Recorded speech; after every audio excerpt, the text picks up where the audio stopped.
Autorickshaw തൊഴിലാളി union CITU metro palace unit സ്വാതന്ത്ര്യ ദിനാഘോഷം സംഘടിപ്പിച്ചു. 2025-26 അധ്യയന വർഷത്തിലെ SLC +2 വിജയികൾക്കുള്ള അനുമോദനവും നടത്തി.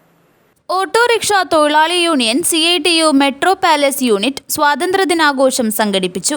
2025-26 അധ്യയന വർഷത്തിലെ SLC +2 വിജയികൾക്കുള്ള അനുമോദനവും സംഘടിപ്പിച്ചു.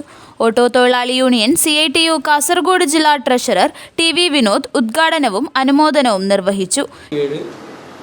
ആഗസ്റ്റ് 15 പുലർച്ചെ അർദ്ധരാത്രിയോട് കൂടിയിട്ടാണ് ഇന്ത്യ സ്വതന്ത്രമാകുന്നത്. ഇന്ത്യ സ്വതന്ത്രമാകുന്ന ഒരു കാലഘട്ടം എന്ന് പറയുന്നത് നിരവധി പോരാട്ടങ്ങളിലൂടെ, നിരവധി സമരങ്ങളിലൂടെ, ത്യാഗനിർഭരമായ പോരാട്ടങ്ങളിലൂടെ, വലിയ സമരങ്ങളിലൂടെയൊക്കെ ഒരുപാട് കാലം നടത്തിയിട്ടുള്ള ചരിത്രപ്രധാനമായ വഴികളിലൂടെ സഞ്ചരിച്ചിട്ടാണ് ഇന്ത്യക്ക് സ്വാതന്ത്ര്യം കിട്ടുന്നത്.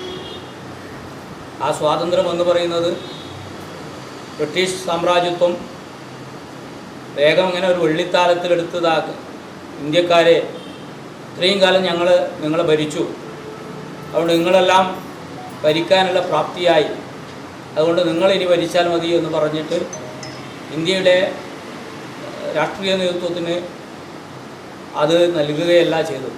യൂണിറ്റ് പ്രസിഡന്റ് രാഘവൻ എക്കാൽ അധ്യക്ഷത വഹിച്ചു. Union area secretary Raghavan Pallathinkal, ജില്ലാ കമ്മിറ്റി അംഗം UK പവിത്രൻ, ജില്ലാ കമ്മിറ്റി അംഗം CH Kunhambu, union division president Pramod Manalil, area vice president Faisal Nellikkad എന്നിവർ ആശംസകൾ അർപ്പിച്ചു. Metro palace unit secretary Shiju Vellikkoth സ്വാഗതവും യൂണിറ്റ് ട്രഷറർ രമേശൻ വിഷ്ണുമംഗലം നന്ദിയും പറഞ്ഞു.